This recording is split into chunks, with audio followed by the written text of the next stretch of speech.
좀 나누겠습니다. 20세기 프랑스 철학자이자 세계적인 실존주의 사상가인 장 폴 사르트르라는 사람이 있어요. 이 사람이 한 유명한 명언이 있는데 그게 뭐냐면 영어 원문 그대로 제가 그냥 읽어드리면 Life is C between B and D예요.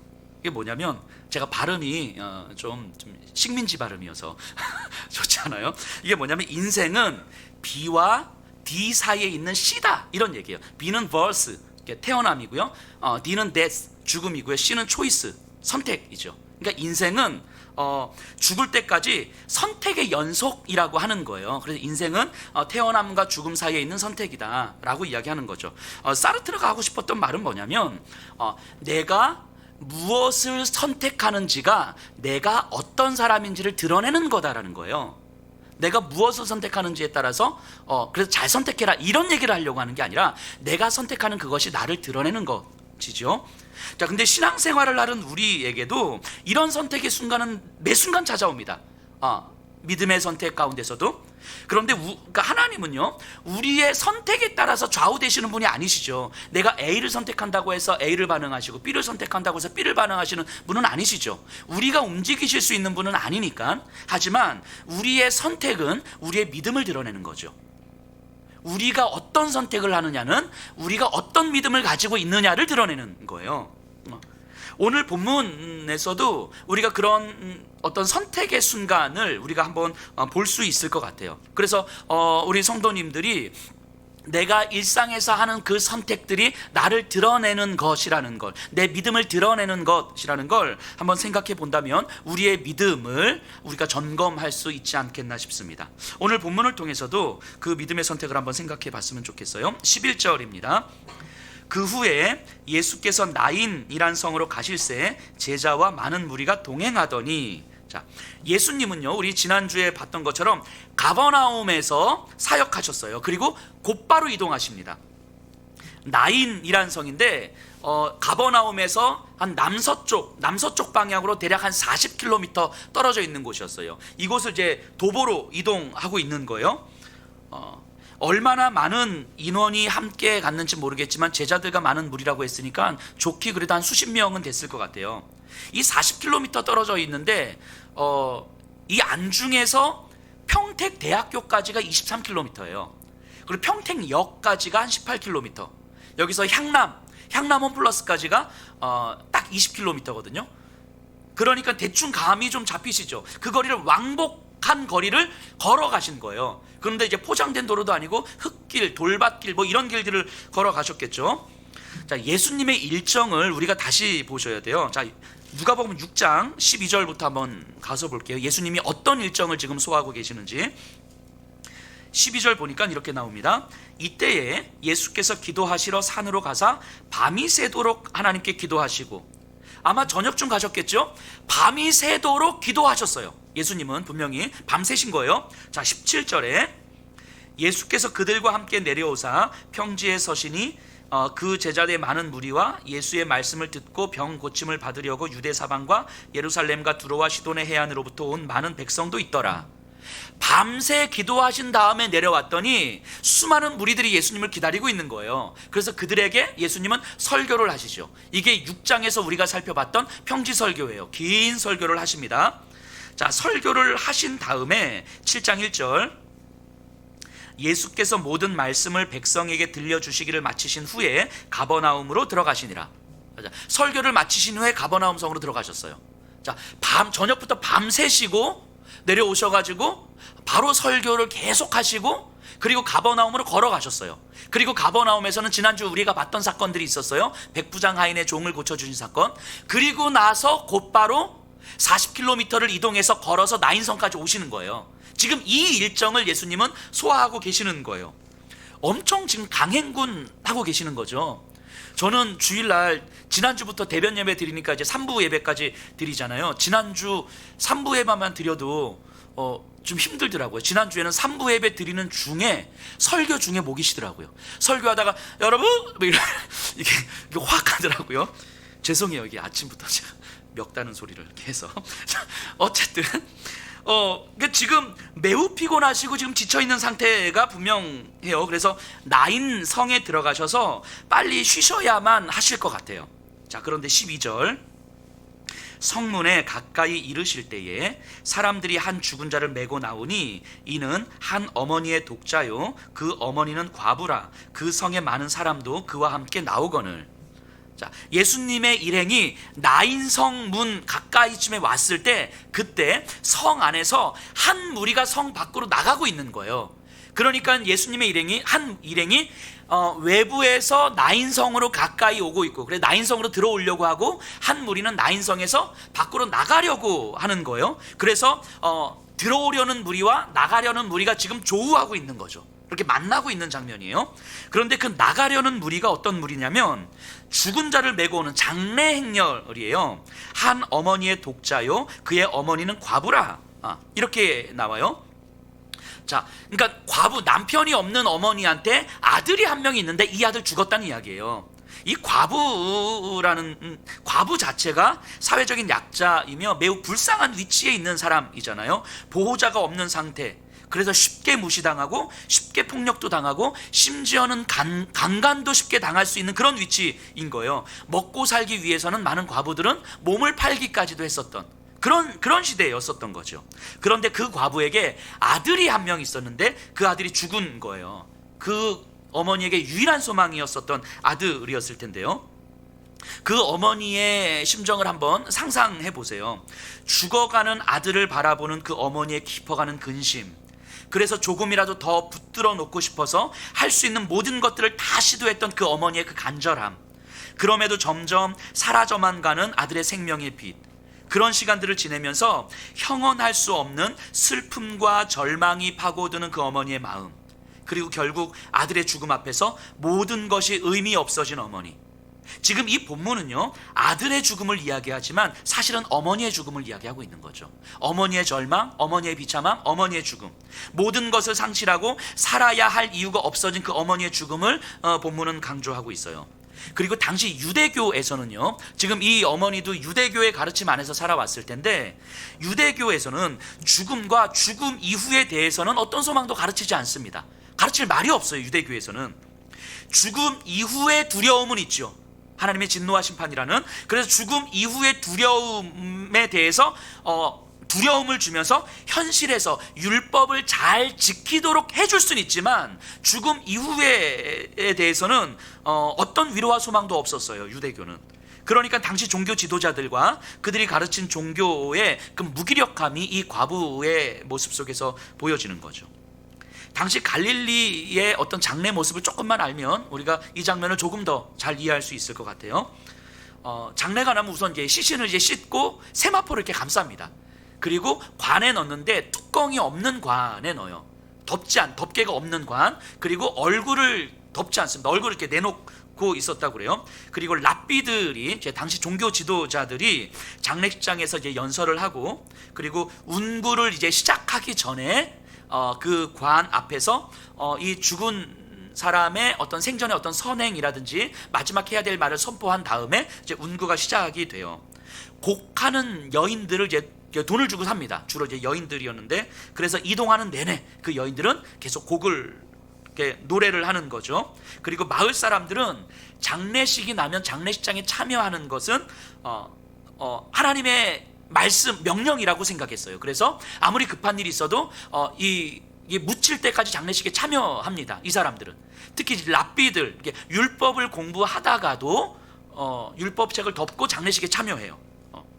그러니까 지금 이 장면을 상상해 보면 울려 퍼지는 여인들의 그 곡하는 소리, 상여를 중심으로 나오는 수많은 마을 사람들, 그리고 랍비들을 비롯한 종교 지도자들의 앞에 서 있고, 관 뒤로는 한없이 울고 있는 그 어머니가 이제 따르고 있는 거죠. 이런 장면이 상상이 되시죠? 이런 장면이 성 안에서 성 밖으로 지금 나가고 있는 거예요. 그런데 여기서 누가는 어떤 의도적으로 어떤 단어를 사용하면서 이 말씀의 의미를 좀 더 분명하게 해주는데요. 이 부분이 이 사건의 백미이죠. 12절 후반부에 한번 보세요. 그의 어머니는 과부라 그 성에 많은 사람도 그와 함께 나오거늘.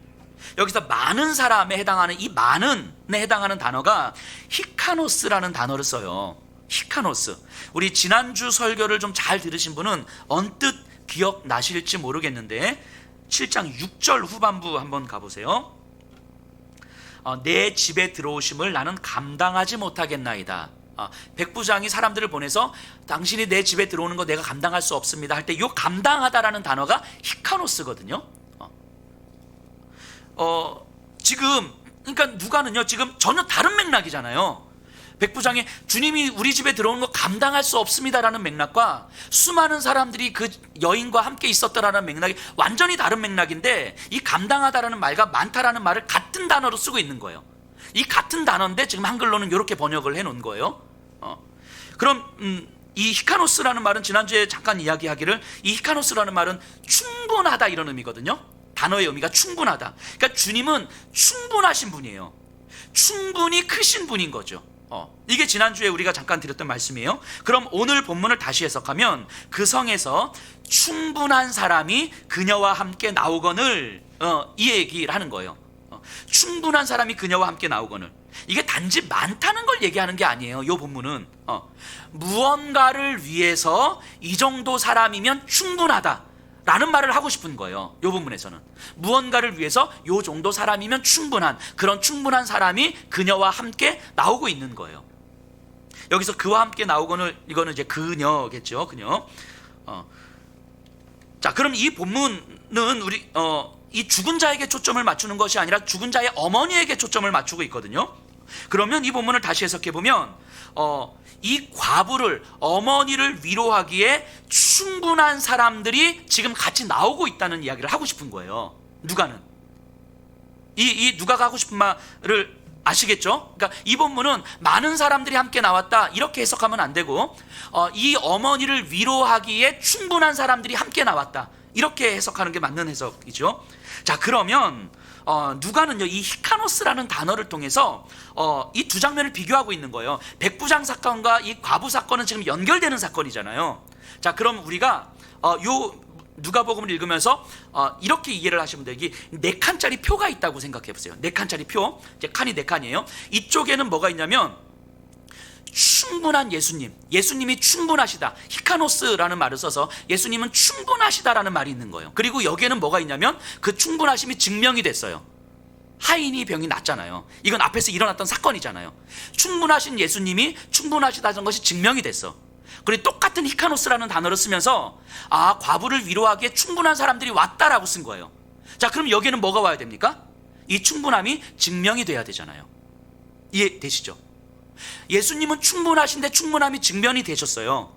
그리고 똑같은 단어를 쓰면서 과부를 위로하기에 충분한 사람들이 왔다라고 쓴 거예요. 그리고 이 칸이 비어 있는 거예요. 누가는 의도적으로 이 칸을 지금 비워놓고 있는 거예요. 이 칸은 뭐가 와야 되는 거예요? 이 충분한 사람들이 과부를 위로하기에 충분했다라는 것이 증명이 되어야 되는데 빈칸으로 남겨놓고 있는 거예요. 그리고 이 판단은 독자들한테 맡겨놓고 있는 거죠. 그럼 누가의 의도는 뭡니까? 예수님은 충분하셨고 그 충분함은 증명이 되었습니다.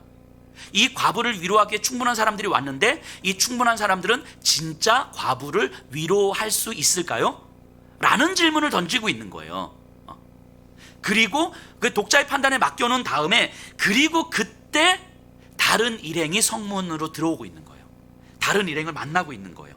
충분함이 이미 증명되신 예수님의 일행이 지금 이 장례일행과 걸 만나고 있는 거예요. 자, 그럼 이 본문의 장면을 다시 생각해 보세요. 두 일행이 나인 성문 앞에서 만납니다. 두 일행의 중심에는 과부인 어머니의 깊은 슬픔이 있는 거예요.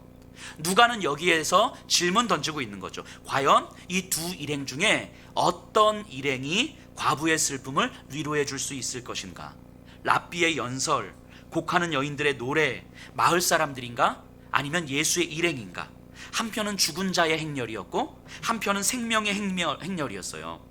그러니까 즉 과부인 어머니를 두고 생명과 죽음이 지금 조우하고 있는 거예요. 지금 누가는 이 장면을 그렇게 그리고 있는 거예요. 그래서 이 과부에게 참된 위로는 어떤 일행을 통해서 주어질 것인가? 이 빈칸을 놔두고 충분하게 여겨졌던 이 사람들이 이 빈칸을 채울 것인가? 아니면 전혀 예상치 못하고 기대하지 못했고 과부는 알지도 못했던 하지만 이미 충분함이 증명이 됐던 예수의 일행이 이 빈칸을 채울 것인가? 이 질문을 던지고 있는 거죠. 이 누가가 묘사하는 방식이 기가 막히지 않습니까? 이 단어를 가지고, 그러니까 이 한글 성경을 봐서는 사실은 이 묘미가 잘 느껴지질 않는데, 이 헬라어를 봤을 때는 이 묘미가 느껴지는 거예요. 누가가 이런 방식으로 지금 청중들에게 질문을 던지고 있는 거예요. 그리고 누가는 이 복음서를 듣고 있는 누가의 청중들에게도 동일한 질문을 던지고 있는 거죠. 그 누가의 청중들의 처한 현실을 한번 생각해 보세요. 사회에서 소외당했고요, 돈도 없고 자녀들에 대한 대비책도 없고 심지어 목숨까지도 위태로운 상황이잖아요. 저들은 지쳤고 슬펐고 아팠을 거예요. 그런 사람들에게 누가가 이야기하는 거예요. 당신들 앞에는 항상 두 일행이 만나고 있다는 거예요. 죽은 자를 위한 일행과 생명의 주 되신 예수님의 일행. 죽은 자를 위한 일행은 눈앞에 보이고 손에 잡히고 지금 당장 필요한 거예요. 하지만 예수님의 일행은 눈에 안 보이고 손에 잡히지도 않고 지금 당장 필요한 것 같지 않은 거죠. 하지만 죽음의 일행은 지금이 지나면 아무 의미 없이 사라지는 것들이지만 생명의 일행은 사라질 수 없는 영원한 생명인 거죠. 이것을 보여주고 있는 거예요. 그러면서 당신들에게 참 위로를 줄 수 있는 편은 어느 쪽입니까? 라고 누가는 청중들에게 질문을 던지고 있는 거예요. 그리고 이 질문을 오늘 우리들에게도 고스란히 던지고 있는 거 아닙니까? 우리의 실제 삶을 한번 보세요. 우리의 삶은요, 항상 이 두 일행이 만나고 있는 거죠. 생명과 죽음이 우리 앞에 있는 거예요. 그랬을 때 우리에게 참된 위로를 줄 수 있는 편은 과연 어디인가? 라는 질문을 던지고 있는 거죠. 그리고 실제 우리는 어디로부터 위로를 얻으려고 하는가? 지난 한 주간의 삶을 돌아보세요. 우리는 실제 어디로부터 위로를 얻으려고 했고 어느 쪽에 우리의 손을 내밀었었던가? 그리고 우리가 내밀었던 그 손이 진짜 참된 위로를 줄 수 있었던 편이었었던가? 라고 질문을 던지고 있는 거예요. 우리의 지난 한 주간, 우리의 지난 한 달을 한번 돌아보라는 거죠. 지난주 우리가 백부장의 믿음에 대해서 살펴봤어요. 누가는요, 백부장의 믿음을 이야기하면서 하인이 병이 났는데 이 하인이 병이 났다는 사실은 별로 중요하게 여기지 않았어요. 백부장의 믿음에 비하면 하인이 병이 난 건 사실 아무것도 아니라고 여기는 거예요. 정말 초라한 거라고 생각하는 거예요. 그래서 믿음은 예수 그리스도를 온전히 믿는 것은 병이 낫는 것, 돈이 많은 것, 성공하는 것, 이런 것들과 비교할 수 없이 위대한 일이라고 이야기하고 있는 거예요. 믿음과 비교할 수 없는 거라고, 이런 것들이. 그런데 때론, 아니 너무 자주 우리는 이 믿음의 위대함 앞에서 여전히 병 낫는 것이 더 중요한 삶을 살 때가 있는 것 같아요.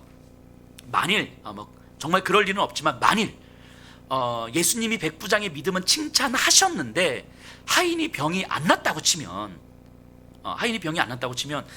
예수님 죄송합니다. 병이 안 났다고 치면 우리는 이런 생각하지 않을까요? 아, 백부장 그 믿음 대단하지 정말 어떻게 그런 믿음을 갖지? 근데 그래서 병 안 났잖아. 여전히 우리는 이 마음 품고 있지 않을까요? 믿음은 대단한데 그 믿음이 결국 병 낫는 것으로 증명이 되어야 된다는 생각을 우리는 하고 있을지도 모르겠어요. 예수님은 백부장의 그 믿음이 위대한 거라고, 그 믿음이 대단하다고 칭찬하는데 우리는 여전히 그러니까 그건 알겠는데 그러니까 병이 났어 안 났어, 여기에 우리는 여전히 관심을 집중하고 있을 수도 있겠다라는 거죠. 생명과 죽음의 행렬이 우리에게 들어오는데 생명의 행렬, 참된 생명과 참된 위로가 있다는 것은 아는데 여전히 우리는 이쪽에 손을 내밀고 있을 수도 있는 거죠. 번영신학이라는 말이 있어요. 번영신학, 번영하다 할 때 이 번영이에요.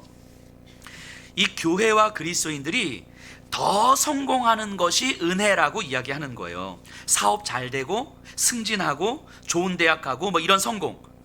그러니까 교회와 그리스도인들은 이 성공을 지향하는 삶을 살게 되는 거죠. 이런 식의 설교와 이런 식의 사역을 지칭해서 번영신학, 이렇게 이야기하기도 합니다. 번영신학. 이 번영신학은 이단적이죠. 이단적이에요. 이 번영신학이라고 하는 것 자체가 이단이죠. 이단적이죠. 복음의 본질이 무엇인지 모르고 있기 때문에 그러는 거예요. 그래서 번영신학은요, 하나님의 은혜를 이야기하지만 우리가 원하는 결과가 있는 거예요. 성공이라는 결과가 있는 거죠. 그래서 번영신학은 결국 세상에서 위로받고 세상이 주는 힘으로 소망을 품는 거예요. 그리고 하나님은 그걸 도와주는 분이신 거죠. 그게 번영신학이에요. 그런데 문제는 뭐냐면 이 번영신학은 우리의 본성과 너무 잘 맞는다는 얘기예요. 우리의 본성과 너무 잘 맞아. 우리는 번영신학에서 말하는 것처럼 됐으면 좋겠어요.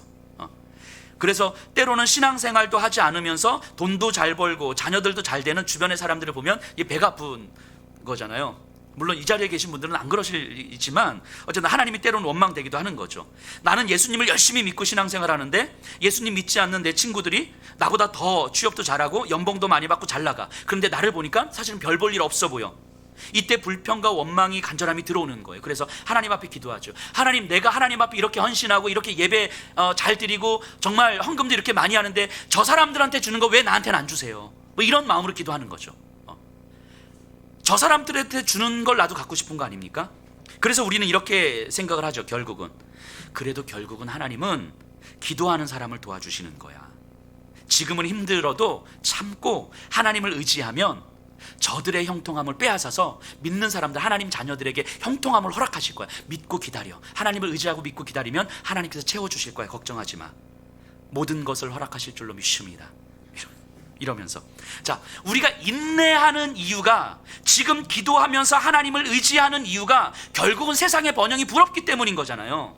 결국 그것이 부럽기 때문인 거잖아요. 그건 나도 갖고 싶다는 거잖아요. 근데 하나님을 열심히 믿는데 그것이 없으니까 이게 불평이 된다고 이야기하는 거잖아요. 그래서 내가 좀 더 기다려보겠다고, 하나님, 내가 좀 더 기다려보고 기도하고 의지해보겠다고, 나 채워주실 걸 믿겠다고 이러는 거잖아요. 이런 게 번영신학이에요. 이런 게 결국 우리의 위로를 죽음의 행렬에서 받기를 기대하는 거 아니겠습니까? 죽음의 행렬에서 지금 당장 내가 손에 잡을 수 있고, 지금 당장 내 눈에 보일 수 있고, 지금 당장 내 마음과 감정을 채울 수 있는 그것들로부터 위로를 받고 싶은 거잖아요. 물론 그렇다고 해서 뭐 하나님이 우리 신자들한테 정말 아무것도 안 주시고 평생 지질이 궁상 떨면서 살게 한다는 그런 의미가 아니에요. 뭐 사업도 망하고, 뭐 예수 믿으면 다 사업 망하고, 뭐 대학 떨어지고, 뭐 승진도 안 되고, 뭐 이런 게 아니에요. 의미 차원이 다른 거예요. 번영신학에서 말하는 그 성공이, 예전에는 나도 그렇게 갖고 싶었는데, 나도 그렇게 있었으면 좋겠고 그게 부러웠었는데, 예수 그리스도 안에서 살다 보니까 그것이 나한텐 그렇게 큰 의미가 없게 느껴지는 거예요. 그것이 나에게 그렇게 중요하지 않을 수도 있겠구나라는 사실을 점점 알아가는 삶이 참된 신앙생활이라는 거예요. 그렇기 때문에 어느 순간부터 저들의 성공이 그렇게 막 부럽지도 않아요. 그렇다고 없다고 해서 내가 위축되지도 않아요. 때로는 내가 성공했다고 해서 그것이 그렇게 자랑할 만한 일이 아니라는 것도 아는 거예요. 그것이 내 삶에서 그렇게 큰 의미가 없을 수 있겠구나라는 것이 점점 알아져 가는 거예요. 신앙생활을 한다는 건, 그리스도 안에서 우리가 살아간다는 건, 복음을 점점 더 깨달아 간다는 건 바로 그런 것들이 우리의 삶에 그렇게 큰 의미가 없을 수도 있겠구나, 있으면 있는 대로, 없으면 없는 대로 하나님 앞에 반응하면서 살아가면 되는 거겠구나 라는 것이 깨달아지는 거예요. 그러니까 왜 쟤네들한테 주는 거 우리한테는 안 주세요, 이런 기도가 사실 우리한테 그렇게 큰 의미가 없을 수도 있겠구나 라고 받아들여지는 거죠.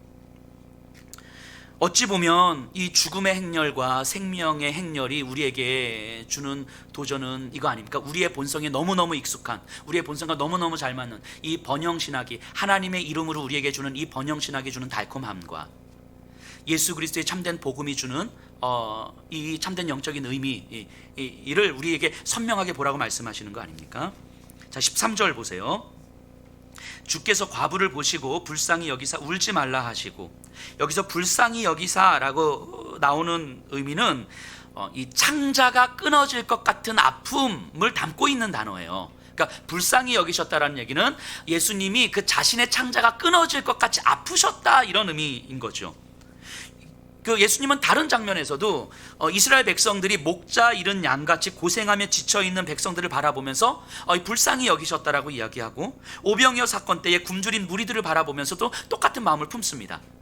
자신의 창자가 끊어질 것 같이 아픈 마음을 품으셨던 거예요. 이스라엘 백성들의 그 무리들을 바라보시면서. 그리고 그 무리들이 지금 예수님을 쫓고 있는 거잖아요. 그 무리들 한번 생각해 보세요. 그 이스라엘 백성들, 저들이 잘못한 게 없잖아요. 저들은, 백성들은 종교 지도자들이 그저 가르쳐 주는 대로, 시키는 대로 살았을 뿐이거든요. 헌금 내라고 하면 헌금 냈고, 안식일 지키라고 하면 안식일 지켰어요. 안 그러면 하나님의 진노가 임한다고 하니까, 그게 두려우니까, 진노는 피하고 싶으니까. 그래서 장차 메시아가 올 테니 그때 모든 것이 회복될 거라고 믿으며 오늘을 굶주리게 살고 있는 거예요. 이게 지금 이스라엘 백성들의 무리 아닙니까? 자신들의 삶이 어디를 향해 있는지도 모른 채, 진짜 하나님을 믿고 있는지 아닌지도 모른 채 그저 가르쳐주는 대로, 그저 시키는 대로 그냥 그렇게 살고 있는 거예요. 그런데도 그들의 삶은 여전히 굶주리고 채워지지 않는 공허함은 커져만 가고 있는 거죠. 이대로 살아도 되는지는 모르겠는데 딱히 다른 방법이 없으니까 그냥 살던 대로 사는 거예요. 그런 사람들, 예수님은 그런 목자 없는 저들을 바라보면서 창자가 끊어질 것 같은 아픔을 느끼셨다고 말씀하시는 거예요. 그리고 지금 이 과부를 보면서도 동일하게 같은 마음을 품으신 거예요.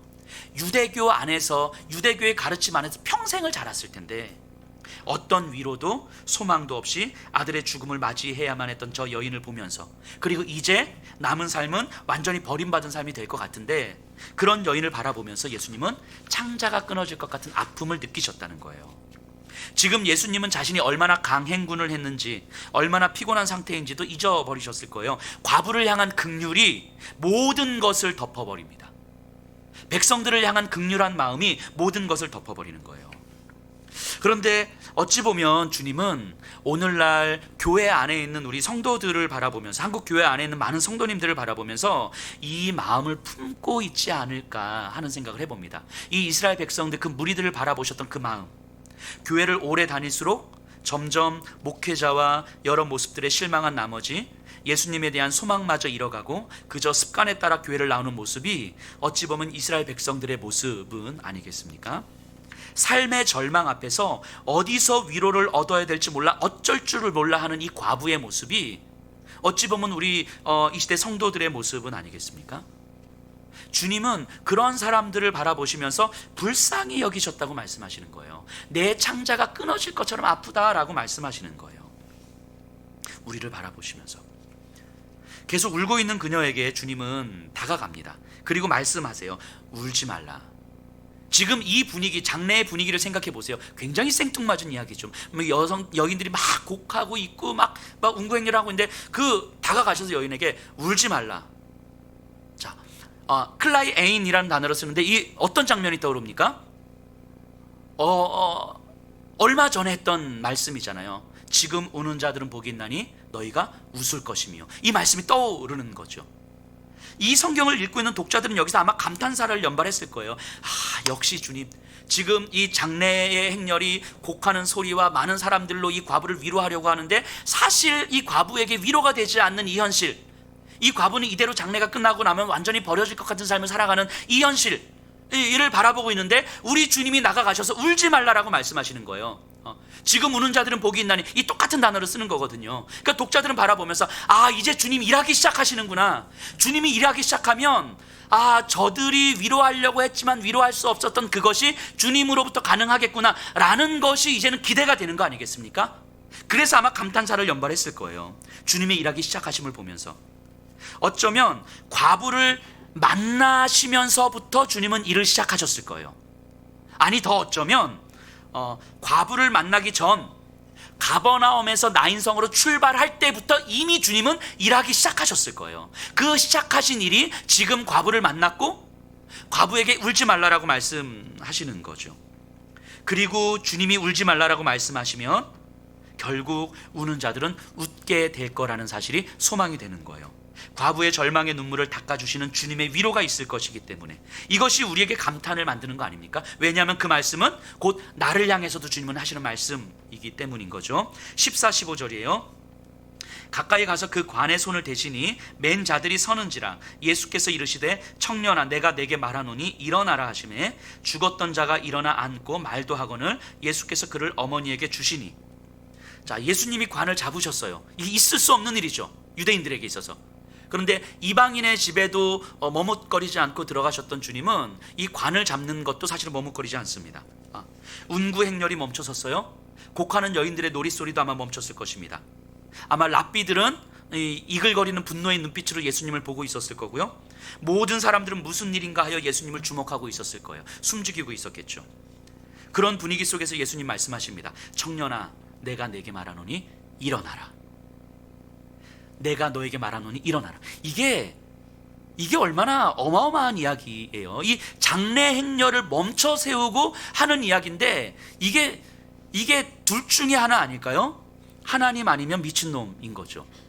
이 돌 맞아 죽어야 되는 일인 거잖아요. 이 엄숙한 장래 행렬에 멈춰 세우고 죽은 시신을 바라보면서 일어나라 라고 말하는 게 이건 미친놈인 거예요. 아니면 정말 하나님이실 수밖에 없는 거죠.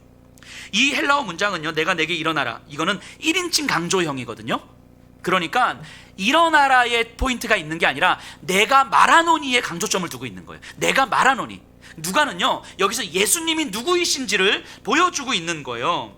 예수님이시기 때문에 이 엄청난 말을 할 수 있는 것이고, 예수님이시기 때문에 그 말씀이 성취될 거고요, 예수님이시기 때문에 우는 자들은 웃을 거예요. 누가는 지금 예수님이 어떤 분이신지를 보여주고 있는 거예요.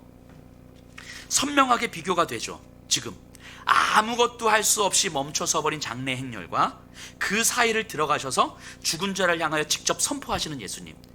결국 이 빈칸엔 뭐가 채워지는 거예요? 이 충분한 사람들로 채워질 수 없다는 거예요. 장래의 행렬, 죽음의 행렬로 채워질 수 없다는 거예요. 이 빈칸은 결국 이 과부가 알지도 못했고 도움도 요청하지도 못했고 전혀 기대치도 소망하지도 않았던, 하지만 그 전부터 일하고 계셨던 예수님으로 이 빈칸은 채워질 수 있다고 누가는 이야기하고 있는 거죠.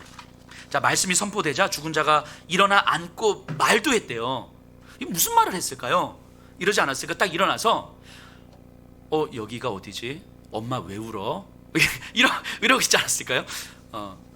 저희 아내가 저보고 연기 학원을 좀 바꿔보라고 그랬어요.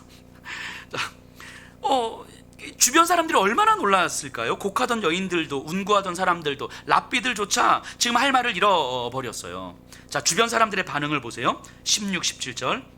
모든 사람이 두려워하며 하나님께 영광을 돌려 이르되 큰 선지자가 우리 가운데 일어나셨다 하고 또 하나님께서 자기 백성을 돌보셨다 하더라. 예수께 대한 소문이 온 유대와 사방에 두루 퍼지니라. 유대인들에게는요, 부활이라는 개념이 없어요. 그들의 가르침에는, 교리에는 부활이라는 개념이 없어요.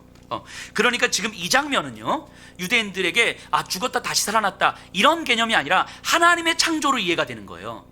이 상황은 하나님의 창조가 아니면 불가능한 거예요. 이들에게는. 그러니까 하나님께서 창조하시던 일이 지금 우리들의 눈앞에서 펼쳐진 거예요. 그러니까 사람들 사이에서 막 난리가 납니다. 여러 말들이 쏟아져요. 큰 선지자가 나타났다. 자, 구약에서 하나님의 창조의 일, 생명을 살린 큰 선지자 누굽니까? 엘리야죠, 엘리야. 그러니까 엘리야와 같은 큰 선지자가 나타났다라고 이야기하기도 하고, 아니다, 하나님께서 자기 백성을 돌보시는 것이다, 이렇게 이야기해요. 자기 백성을 돌보시는 것이다, 요 말은 직역하면 하나님이 자기 백성을 돕기 위해 오셨다, 이 문장이거든요. 하나님이 돕기 위해 오셨다. 그러니까 한쪽에서는 엘리야와 같은 큰 선지자가 나타났다라고 얘기하고, 또 한쪽에서는 아니다, 하나님이 직접 오신 거야, 이렇게 이야기하는 거예요. 이렇게 막 사람들이 이야기합니다. 하나님께서 백성들을 돕기 위해서, 절망과 좌절과 비참함에 빠져있는 우리를 돕기 위해서 직접 오셨다고 그 백성들의 입을 통해서 고백하는 거예요. 예수님을 보면서 하나님의 임재를 저들은 보고 있는 거죠. 그리고 이 소문이 유대와 사방과 이방 땅까지 쫙 퍼져나갑니다. 여기까지가 이 과부의 죽은 아들을 살려주신 사건의 전모인데요. 자, 생각해 보세요. 과부를 위로하고 죽은 자를 살린 이 사건의 시작이 어디로부터 시작되었습니까? 예수님의 긍휼이죠. 예수님의 자비하심. 과부가 도움을 요청한 것도 아니에요. 누군가 부탁을 한 것도 아니에요. 과부의 절망과 비참함을 아신 주님은 피곤한 몸을 이끄시면서까지 나인성으로 오셨고, 그녀를 보면서 창자가 끊어질 것 같은 아픔을 느끼셨고, 그래서 그녀를 위로해 주셨어요. 누가가 진짜 하고 싶었던 말은 여기에 있는 거죠. 주님은 과부의 눈물을 아셨다고 말씀하시는 거예요.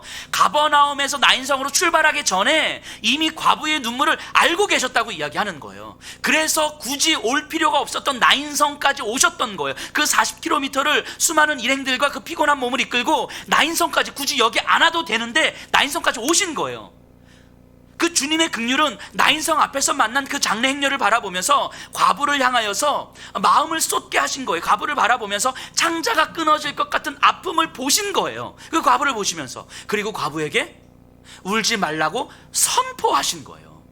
이거는 권면이 아니라 선포하신 거예요. 그렇게 될 거라고 선포하신 거예요. 울지 말라고. 우리 주님의 긍휼은 자신의 가슴이 찢어지는 긍휼이었어요. 당신의 백성의 절망과 비참함을 보시면서 내 가슴이 찢어지는 긍휼이었다고요. 그래서 그 긍휼의 마음이 과부를 찾게 했던 것이고, 이 누가의 청중들인 백성을 찾게 했던 것이고, 또 오늘날 우리를 찾게 하는 거 아닙니까? 마치 목자가 길 잃은 양을 찾아 나서는 것처럼 수풀을 헤치고 가시밭길을 지나면서 양을 찾아 나서는 거예요. 그렇게 양을 찾았을 때 목자의 모습이 어떠했겠습니까? 정말 볼품없는 모습 아니었겠어요? 옷은 다 찢기고 온몸은 상처투성이에 세상이 가질 수 있는 힘은 어느 하나 갖지 못한 그런 볼품없는 모습. 하지만 그 볼품없는 목자가 사실은 진짜 양을 살려줄 목자라고 누가는 말하고 싶은 거예요. 지금 우리 이 말씀을 듣고 있는 우리 이 자리에 앉아 계신 여러분들을 찾아 나서신 참된 목자는 우리들의 아픔을 보시고 그 긍휼의 마음이 일어서 자신의 창자가 찢겨질 것 같은 그 아픔이 일어서 도저히 가만히 앉아 있을 수가 없으셨던 거예요. 그분은 세상이 보기에는 정말 아무것도 가진 것 없이 보이지만 그로 말미암지 않고는, 그 아무것도 가진 것 없어 보이는, 정말 볼품없어 보이는, 하지만 그로 말미암지 않고는 참된 위로와 소망은 없다고 누가는 말하고 싶은 거예요. 그분이 소유했던 모든 것을 다 버린 곳이 십자가잖아요. 하나님의 그 영광을 다 십자가 위에 다 버리신 거잖아요. 하지만 모든 것을 버리신 그 십자가는 이 세상에 있는 모든 것을 다 합쳐도 비교할 수 없는 위대한 선물이라는 거예요. 우리를 향한 그 위대한 선물, 그 초라하고 정말 볼품없고 비참해 보이는 그 십자가는 우리 주님께서 자신의 소유하신 모든 것을 다 버리신 것이며, 이 세상에서 우리가 갖고 싶어하는 그 모든 것들을 다 합친다 할지라도 비교할 수 없이 위대한 선물인 거예요. 그 십자가는. 그것을 누가는 성경을 통해서 우리에게 말하고 싶은 거 아닙니까? 그렇게 우리를 찾아오셨어요. 주님은 분명히 우리에게 찾아오셨고, 그래서 우리에게 그 예수 그리스도의 그 비할 수 없는 십자가의 생명을 우리에게 허락하셨어요. 그리고 지금도 우리를 보고 계시죠. 여전히 긍휼의 마음을 품고 계시죠. 우리 안에 있는 성령 하나님과 하나님 보좌 우편에 계신 예수 그리스도께서 서로 소통하시면서 우리를 돌보고 계시는 거예요. 우리의 마음의 깊은 절망과 아픔을 알고 계시는 거예요. 그걸 바라보시면서 창자가 끊어질 것 같은 아픔을 지금도 느끼고 계시는 거예요. 그래서 지금도 우리를 찾아오시는 거예요. 그런데 주님의 돌보심이 때로는 우리의 눈앞에서는 하찮게 보일 수 있어요. 때로는 당장 눈에 보이지 않고 당장 나에게 무언가를 주는 것 같지 않아요. 나는 돈 때문에, 건강 때문에 힘든데 보이지 않는 주님의 위로가 무슨 의미가 있는가, 이런 생각 들 수 있어요. 과부에게 있어서 지금 당장 나를 위로해 줄 수 있는 사람은 이 랍비들과 곡하는 여인들과 이 마을 사람들이지, 알지도 못하는 저 예수라는 청년 뭘 아닐 수 있어요. 지금 죽음의 행렬, 장래의 행렬이 나를 위로해 줄 수 있는 사람이라고 생각할 수 있어요. 충분히 그럴 수 있다고요. 그런데 우리가 하나님을 보지 못하고 듣지 못하고 만지지 못할 때에도 하나님은 우리를 긍휼히 여기시며 일하고 계신다는 것을 사실로 받아들일 때, 그것을 사실로 받아들일 때 우리에게는 소망이 생기는 거잖아요. 우리가 경험하지 못하고, 우리가 바라보지 못하고, 우리 손에 만져지지도 않고, 내가 경험되지 못해도 그럼에도 하나님은 우리를 위해서 여전히 일하고 계신다는 사실을 우리가 받아들일 때 우리에게는 소망이 있는 거잖아요. 그것이 받아들여지지 않으면 여전히 우리는 지금 당장 나를 위로해 줄 것들에 손을 내밀 수밖에 없는 거잖아요. 그래서 이 장래 행렬은 장례식이 끝나면 없어지는 거거든요. 끝인 거거든요.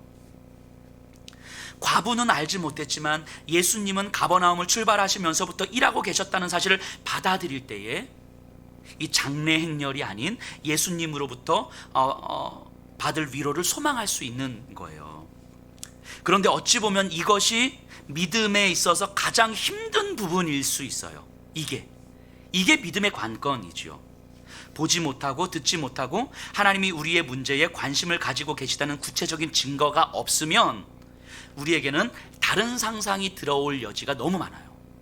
그리고 우리는 대개 그러한 빈틈에 좋은 생각이나 소망으로 채우지 않죠. 많은 경우 사탄은 우리로 하여금 하나님을 생각하는 것이 실제적인 삶에서는 큰 의미가 없다고 말하는 거예요. 내 삶은 내 싸움이지 하나님의 영역이 아니라고 믿게 만드는 거예요. 하나님을 믿는 영역과 실제 내 삶에서 싸워야 되는 영역은 다른 거예요. 사단은 우리에게 이 빈틈을 그렇게 노리고 있는 거잖아요. 누가는요, 우리 안에 파고드는 이 빈틈을 사단에게 사단이 주는 상상으로 채우지 말라고 이야기하는 거예요. 우리의 일상 속에서 파고드는 이 빈틈에 사단이 주는 그런 상상력, 하나님을 생각하는 것이 구체적으로 돈이 없고 건강하지 못하고 힘든 내 삶에 그게 무슨 의미가 있어? 라는 방식의 사단이 주는 그 상상력으로 내 삶의 빈틈을 채우지 말라고 이야기하는 거예요. 지난 수요 성서 학당 때 잠깐 나눴던 말씀인데 디모데전서 6장을 나눴는데 이게 바울은요 디모데전서 6장에서 신자들의 소망을 이야기하는데 그리스도의 다시 오심에 대한 이야기를 합니다. 장차 다시 오실 거예요, 분명히. 그런데 다시 오실 그리스도는 정말 아무도 마주할 수 없는 그 찬란한 빛이라고 이야기해요. 그 찬란한 빛이 빛이신 그리스도께서 이 땅에 다시 오실 때에 그 빛 앞에서는 이 세상이 그것이 로마 황제든 황금이든 권력이든 힘이든 무엇이든 사실은 그 찬란하신 그리스도 앞에서는 아무것도 아니라고, 정말 초라해질 수밖에 없는 거라고 이렇게 이야기를 해요. 그래서 다시 오실 그리스도를 우리가 소망하는 거라고. 그 그리스도께서 오시면 진짜 이 세상에 있는 그 어떤 것도 그리스도 앞에 비할 수 없다고 이야기해요. 그리고 오늘 이 땅을 살아가는 우리 그리스도인들의 믿음은 장차 오실 그리스도의 그 찬란한 빛의 그리스도를 오늘 내 삶의 현실로 가져올 수 있는 힘이라고 이야기하는 거예요. 우리에게 있는 믿음은, 우리가 예수님을 구주로 고백한다고 할 때 이 믿음은 장차 오실 그리스도의 그 찬란한 빛을 오늘 내 삶으로 가져와서 내 삶에서 경험할 수 있도록 만드는 힘이라고 이야기하는 거예요. 그래서 사도 바울은 디모데에게 믿음의 선한 싸움을 싸우라고 이야기하는 거예요. 믿음의 선한 싸움을 싸운다고 말하는 것은 오늘 내 삶에서 찬란한 빛이신 그리스도를 경험해가는 삶이며, 그 그리스도를 조금씩 경험해 가기에 이 세상에서 내가 소유하고 싶은 것들, 나에게 위로가 된다고 생각했던 것들, 내가 지금 당장 갖고 싶은 것들, 저것이 있어야만 한다고 생각하는 그런 것들이 찬란하신 그리스도의 빛에 비하면 정말 아무것도 아닐 수 있겠구나라는 것이 점점 깨달아져 가는 삶인 거예요. 그래서 신앙생활을 1년 하고 5년 하고 10년 하고 20년 30년 해가면서 이게 점점 더 깨달아져 가는 거예요. 그래서 번영신학과는 다른 길을 갈 수밖에 없는 거예요. 참된 복음의 삶이라고 하는 건 그게 믿음이에요. 믿음은 주실 줄로 믿습니다 할 때 이 믿음이 아니고, 정말 그리스도의 찬란한 그 빛을, 이 세상의 그 어떤 것도 초라하게 만들어버릴 그 빛을 오늘 내 삶의 현실에 가져올 수 있는 그 힘이에요. 그래서 이 힘을 이 믿음으로 오늘을 살아가는 거예요, 하루하루. 그래서 바울은 디모데에게 자신의 평생의 삶을 이야기하면서, 믿음의 여정을 이야기하면서 너 하나님의 사람아, 믿음의 선한 싸움을 싸우라, 이렇게 이야기하는 거예요. 이 자리에 계신 분들에게도 말씀하시는 거 아닙니까? 너 하나님의 사람아, 믿음의 선한 싸움을 싸우라 말씀하시는 거잖아요. 우리는요, 우리가 가진 것의 크기, 우리가 소유한 것의 크기, 그것으로 우리의 삶이 결정되는 게 아니라 예수 그리스도의 크기로 결정되는 삶이에요. 우리는요, 예수 그리스도의 크기를 어떻게 잴 수 있어요? 이 세상에 그 무엇으로 잴 수 있습니까? 이 세상에 그 어떤 것으로도 잴 수 없는 예수 그리스도의 그 크기가 우리의 삶을 결정하는 거예요. 저는 개인적으로 시편을 매일 묵상하거든요. 근데 시편을 묵상할 때마다 이런 생각을 좀 해요. 다 탄식시잖아요. 힘들다, 어렵다, 비참하다, 하나님 언제까지입니까? 다 다윗이 한 100여 편의 시를 썼는데 다 무슨 삶의 곡절이 저리도 많을까? 다윗이 뭐 수백 년을 산 것도 아닌데 이 얼마 길지도 않은 그 시간에 무슨 곡절이 저렇게 많을까? 질병으로, 배신으로, 생명의 위협으로 평안할 날이 없어요, 그 삶이. 참 힘들었겠다. 진짜 힘들었겠다는 생각이 들어요. 저 같으면 아마 못 살았을 거예요. 언제 좋아져요? 언제? 다윗이. 그런데 이제 시편을 계속 묵상하면서 그 시인의 마음에 조금씩 더 들어가는 것 같아요. 시편 기자의 그 절규를 묵상할수록 이런 확신이 듭니다. 철저히 버려진 것 같고 하나님은 더 이상 나를 도우시는 것 같지 않을 때 시인은 절대적 두려움 가운데 막 내뱉잖아요. 근데 그런 모든 탄식들이, 그런 모든 절규들이 저에게는 어떻게 들리냐면, 하나님 저 진짜 버리시는 거 아니죠? 하나님 나 진짜 버리시는 거 아니죠? 나 이대로 놔두지 않을 거죠? 이런 얘기로 들리는 거예요. 자신의 모든 힘이 다 빠진 상태에서 이젠 진짜 끝인데 하는 그 순간 뭔가 새롭게 깨달아지기 시작했을 거예요. 아, 내가 사실은 하나님을 찾고 있는 듯 했지만 하나님을 찾았던 게 아니었었구나 라는 사실을 깨달았을 것 같아요. 하나님을 믿고 하나님이 도와주시면 너무 좋지만 하나님이 굳이 도와주시지 않으셔도 내가 내 삶을 해결할 수 있고 뚫고 나갈 수 있다고 내가 생각했었던 거구나. 그런데 그 뚫고 나갈 수 있다고 생각했던 그것들이 이제는 다 없어지는 거예요. 다 없어지고 아무것도 없어지고 이제 하나님도 침묵하는 것 같고 다 깜깜해졌을 때 내 안에 들어오는 딱 마음 하나는 이거죠. 하나님 나 이대로 버리실 거 아니죠? 하나님 나 이대로 그냥 놔두실 거 아니죠? 이게 시인의 마음에서 고백되는 거 아닐까 싶습니다. 이제 마지막 힘을 쥐어짜서 이제 마지막 벼랑 끝에 섰는데 이제는 내가 볼 게 아무것도 없는 거예요. 하나님도 안 보이는 거예요. 그런데 내 안에서 들어오는 고백이 나오는 거죠. 하나님 나 이대로 정말 끝인데 이대로 끝나게 놔두시지 않으실 거죠, 주님? 이게 시인의 고백, 시인들의 고백이 아닐까 싶어요. 그 마지막 순간에 새롭게 보이기 시작하는 거죠. 그리고 하나님은 항상 그러셨던 것처럼 이렇게 응답하시죠. 내가 어떻게 너를 버리냐? 내가 어떻게 너를 사랑하지 않을 수 있느냐? 근데 그 응답이 들리는 거예요, 시인에게. 하나님 나 이대로 버리지 않으실 거죠? 라고 그 벼랑 끝에서 절규했을 때 하나님 말씀하신 이 음성 들리는 거예요. 사실은 하나님의 음성은 그 전부터 말씀하고 계셨을 텐데, 시편은요 어찌 보면 인간이 가진 철저한 이기적 본성과 연약함을 적나라하게 보여주고 있는 글들이지요. 그리고 그 적나라함의 끝자락에서 새롭게 만나는, 하지만 항상 그대로이신 하나님의 자비와 긍휼을 보여줍니다. 제가요 이제 대면 예배를 드리지 못할 때에 참 이렇게 마음이 참 많이 이렇게 힘들었어요. 물론 지금도 진행형이긴 한데 뭐 예배를 못 드려서가 아니라 우리 이 시대를 바라보고 또 우리 성도님들의 삶을 이렇게 보면서 이 어느 순간 이게 마음이 추스러지지 않을 정도로 마음이 막 이렇게 어떻게 이게 진정시키지 못할 정도로 마음이 막 힘들고 막 설명할 수 없는 어떤 이 마음의 상태가 막 지속되는 거예요. 그래서 제가 기도를 하는데, 제가 아침에 이 대면 예배 드리지 않을 때, 새벽 예배 없었을 때, 저 혼자서 할 때 요 강대상 앞에서 제가 기도를 하거든요, 혼자서. 어느 날 또 마찬가지로 요 앞에 앉아서 정말 그 추스러지지 않은 마음을 가지고 막 계속 기도를 했어요. 하나님, 정말 저와 우리 성도님들 절대로 코로나 걸리면 안 됩니다. 하나님, 우리 성도님들의 사업과 성도님들 직장에 문제가 생기면 안 됩니다. 성도님들의 어떤 마음의 병이 생기면 안 됩니다. 고작 정말 그리스도와 비교할 수 없는 이 경제적인 문제 때문에 가정이 무너지면 안 됩니다. 이 시기를 지나면서 믿음이 없어지고 정말 하나님 그러면 안 됩니다. 막 혼자서 막 쏟아내고 있었어요. 혼자서 이 앞에서 이러면서 막 기도를 하는데, 이 해가 이렇게 밝아오면서 햇살이 이렇게 쫙 비치는 거예요. 근데 그 햇살에 제가 눈을 떴거든요, 기도하다가. 그 창밖을 보는데 눈이 부셔서 이 빛을 못 보겠는 거예요, 햇살을. 그런데 분명한 건 이 햇살의 그 따스한 온기가 저를 이렇게 감싸고 있는 거예요. 딱 느껴지는 거예요, 이게. 그 제가 왜 이제까지 이 햇살을 경험을 못했지? 여기서 계속 기도를 했는데 왜 오늘 처음 느끼지? 라고 생각했는데, 그동안은 제가 이 커튼을 이렇게 치고 있었던 거예요. 근데 그날은 제가 커튼을 이렇게 걷었거든요. 그러니까 이제 햇살이 이렇게 비추는 거죠. 제가 무슨 생각을 하게 됐냐면, 저 햇살은요 항상 비추고 있었어요. 항상. 내가 느끼든 못 느끼든 항상. 근데 제가 커튼을 쳐놓으니까 햇살이 있다는 건 알고 있었거든요. 하지만 내 몸을 실제로 감싸는 햇살을 느껴보질 못하는 거예요. 알고는 있는데 그러니까 햇살에 대해서 내가 설명할 수 있고 햇살을 볼 수 있다고도 이야기할 수 있고 햇살이 존재한다고 얘기할 수 있지만 내가 느껴보지 못한 거예요.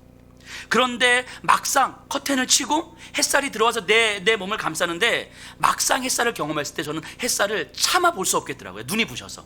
그런데 분명한 건 그 햇살은 나를 감싸고 있었다는 거죠. 그리고 그 햇살은 항상 있었어요. 항상. 하나님의 긍휼이 이렇더라고요.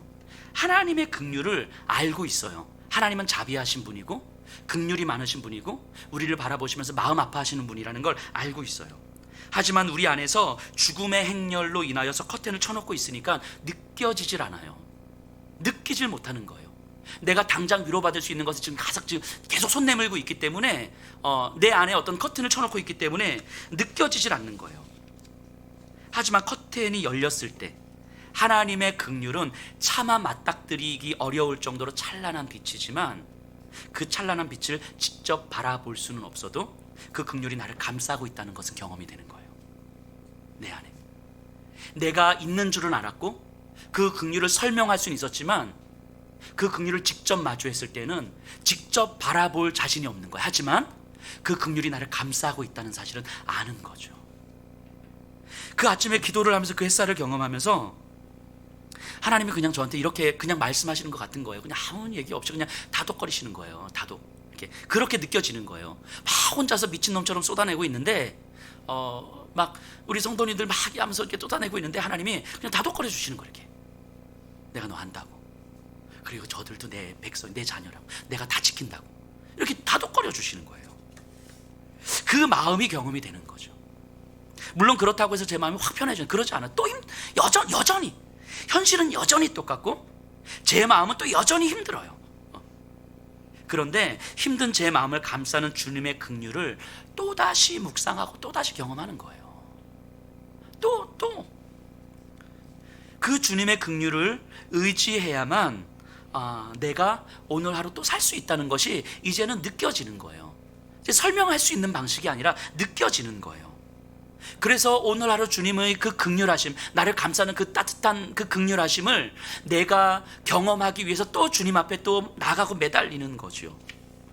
그렇게 나를 또 감싸시고 또 안아주시고 나를 다독거려 주시고 또 다 한다고 말씀하실 때 또 그 마음으로 또 위로를 얻고, 하나님, 그러니까 이 주님으로부터의 위로가 그 어떤 것으로 대신할 수 있겠습니까?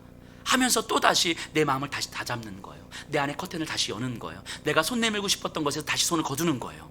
그리고 또다시 힘들지만 주님을 향하여서 또 힘겨운 손을 또 내뻗는 거죠. 그리고 또 하루가 지나가면 또 똑같아지는 거예요. 하지만 또 내가 이렇게 무너지지만 내 장래 행렬에 내가 손을 내밀고 싶지만 하나님 또 주님의 긍휼하심이 또 나를 감싸기에 또 이 손을 거두고 또 하나님께 내가 손을 내밀겠습니다. 이렇게 조금씩 주님과 친밀해져 가는 삶, 그리스도와 연합된 삶의 그 풍성함을 우리가 누려가는 거예요. 이게 신앙생활이잖아요. 이렇게 1년, 3년, 5년 신앙생활하면서 조금 더 그리스도와 깊이 연합된 삶, 그리스도 안에 내가 있고 내 안에 그리스도가 있는 삶이 무엇인지를 우리는 설명할 수는 없어도 살아낼 수 있는 거예요. 그래서 지난번에 말씀드렸던 것처럼 이러한 삶은 우리의 삶에서 눈물이 마를 날은 없지만 기쁨이 사라지는 일도 없는 거예요. 이 신비스러운 그리스도의 삶을 위해서 우리는 이제 우리 안에 있는 커튼을 열어야 됩니다. 나를 안전하게 만들 것 같은 그 가림막들을 치워야 돼요. 그래서 지금 당장 내가 위로받고 싶은 곳에 손을 내밀고 싶은 이 욕망과 믿음의 선한 싸움을 싸우셔야 돼요. 그리고 거기서 이전에 경험해보지 못했던 그 주님의 긍휼하심을 새롭게 다시 경험할 수 있을 것입니다. 우리 다 같이 일어나셔서